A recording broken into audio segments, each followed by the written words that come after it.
The curious case of facts about the Natalia Grace case. When a legal battle becomes a media sensation, facts often take a backseat to sensationalism, such as the case with The Curious Case of Natalia Grace, a TV documentary that has left true crime fans, documentary enthusiasts, and the general public with a lot of questions. While the show provides gripping entertainment, it often leaves out critical details, misleads its audience, or provides an incomplete account of events. As a criminal defense attorney involved in this case, I've seen firsthand how selective storytelling can distort public perception. This post addresses frequently asked questions about the Natalia Grace case, corrects misinformation, and provides additional context drawn from publicly available documents. Clearing the air about Natalia Grace. Was Natalia's age change handled by your office?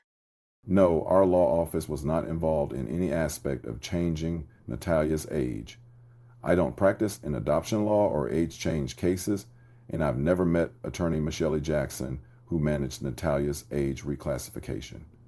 The change was initially done using documents filed by that attorney, not by me or my firm. Did Christine Barnett initially hire private attorneys? Yes, Christine Barnett hired us to represent her. However, the court later determined that she was indigent, lacking financial resources, and appointed our firm, along with another, to handle her case as court-appointed defense counsel. Did the prosecutors appeal the charge's dismissal and lose? Yes, multiple appeals were filed by the prosecutors after several charges against Christine Barnett were dismissed. The Indiana Court of Appeals upheld those dismissals, and the Indiana Supreme Court declined to overturn the lower court's decision. These repeated losses reflect the prosecution's inability to present a case with sufficient evidence. Did Natalia's age change involve a hearing? Initially, no. The court granted an age change based on filings by Michelle Jackson without a formal hearing. However, a subsequent hearing involved expert testimony, and the court ultimately ruled that Natalia was an adult, affirming her 1989 birth year. Again, I was not involved in this portion of the legal process. The role of the law office of Mark Nicholson. Did your office represent Michael Barnett?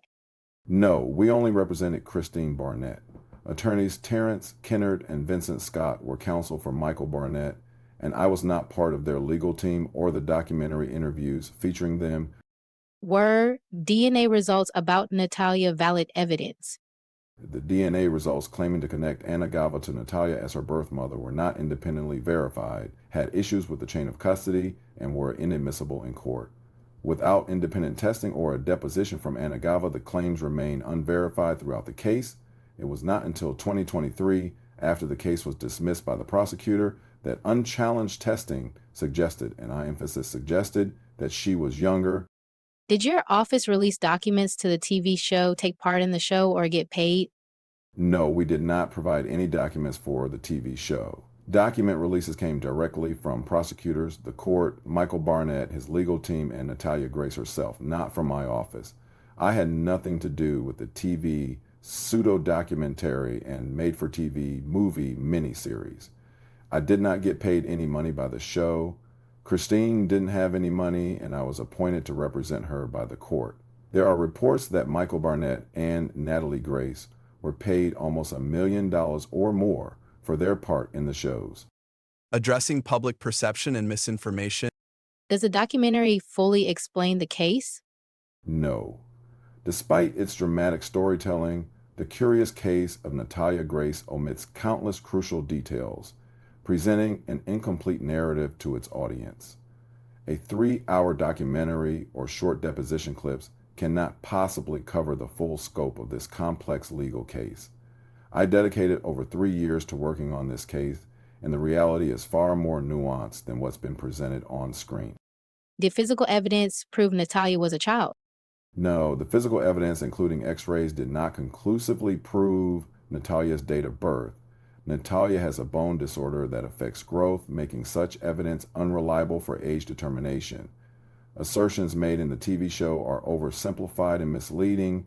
If the physical evidence conclusively proved her age, then her age would never have been changed by the previous attorney. Was this case about physical abuse? No, there were no allegations or charges of physical abuse in this case. Claims to the contrary likely stem from a misunderstanding of the facts or creative liberties to sensationalize the show. Why was the case was dismissed? Prosecutors initially charged Christine Barnett based on alleged failures to care for Natalia. However, the case fell apart due to a lack of factual evidence. After years of legal maneuvers and scrutiny from various courts, the prosecutors themselves moved to dismiss the case. Their efforts to push baseless claims resulted in repeated defeats against my law firm in both trial and appellate courts. Public court documents also highlight troubling conduct from the prosecutors, such as attempts to introduce improper jury instructions and withholding key evidence. These actions undermine their case, further solidifying our defense. Frequently asked questions. Was Anagava paid to claim she was Natalia's birth mother? Yes, reports indicate that Anagava was paid for her interviews, raising questions about her authenticity as a credible witness. Did Detective Klaus suggest hiring Michelle Jackson? According to police reports and public court documents, Detective Klaus recommended that the Barnetts hire Michelle Jackson to pursue the age change for Natalia. So you would have to believe that the detective was in a conspiracy with attorney Michelle Jackson, who was in a conspiracy with all the judges, the Court of Appeals, and the Indiana Supreme Court to falsely change Natalia's age. Why does this matter? The Natalia Grace case is a prime example of how public narratives can diverge from courtroom realities. The charges against Christine Barnett were dismissed because the evidence simply did not support the prosecution's claims. Unfortunately, shows like The Curious Case of Natalia Grace often prioritize entertainment over accuracy, leaving the public misinformed and legal professionals unfairly scrutinized. At the end of the day, justice prevailed in this case for my client. While critics may not accept the outcome, it is important to stand by the facts and the law. If someone did not like the outcome of the case, their blame, anger, and frustration should be with the prosecutor.